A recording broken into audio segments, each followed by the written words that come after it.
Hi everyone.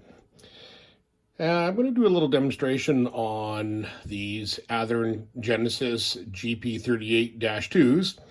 And when Athearn came out with them, everyone was pretty pleased to see that they came out with LEDs now. And also it's great that they came out with a 21-pin style motherboard. But the only thing is I'm not quite happy with is that they choked down the resistors quite a bit. They're using a 2.2K on it, and I find that they're just not bright enough for my liking. So what I did is I swapped out the Athearn Genesis motherboards for these. I picked up NixTrainz from NixTrainz, and it is what they call the Decoder Buddy. And personally, I think these things are just the bomb, okay? So I'm replacing everything with Decoder Buddies. I got a hold of Nick, and I asked him to put 1K resistors for headlights, rear lights, ditch lights. And if you get a hold of them, you can actually get things custom made for them. You can get Decoder Buddies custom made to your liking. He'll go down to even like 820 and 640. But I've decided to stay with 1K for these. So I'm going to give you a little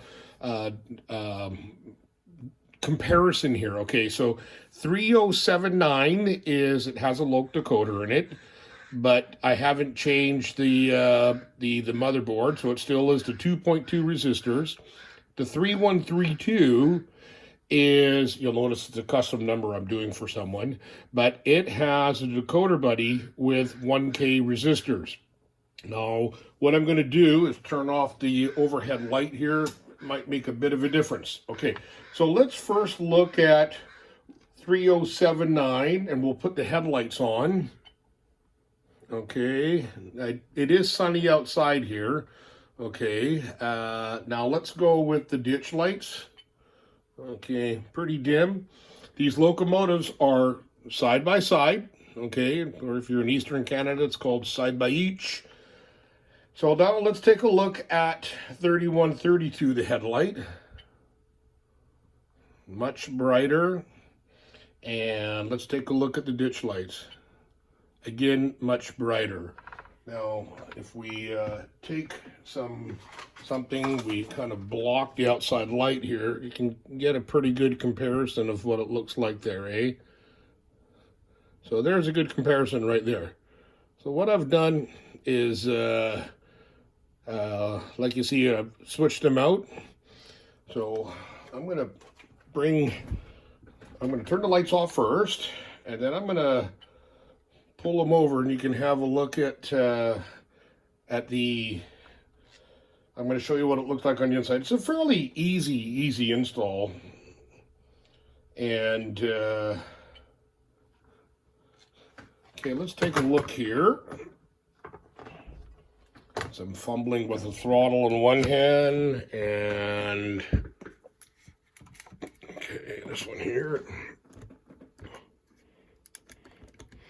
Pull the shell up. And this is what it looks like inside with a Decoder Buddy. I'll turn the light back on.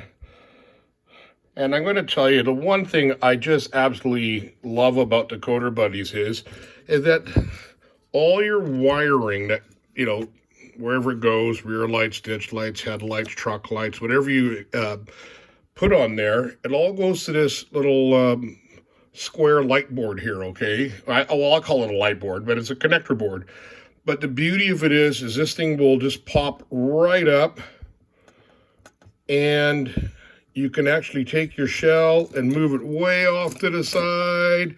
So it's no longer tethered to the chassis, where for years, you know, with dozens and dozens of installs I've done, like using a Tsunami or previous Lok decoders. It could be any decoder sitting on here, pardon me, but any other decoders in the past, when you install your decoder, all your LEDs, your wiring for the LEDs, they're all still tethered to the chassis, and I never liked that.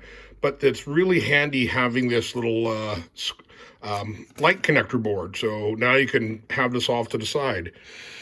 As you can see, I do have a Bowser 691-1291 speaker in there. Like I said, this model is for someone else, an engineer for CP Rail, and he asked me if I could do 3132, so that's what we're doing. In the back, it's completely something else.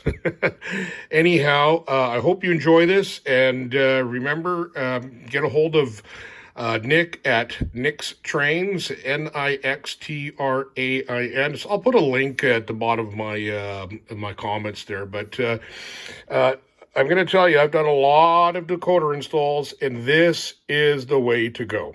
Okay, and that's it. Oh, looks like my raccoon showed up. Okay, all right. West Coast Rails over.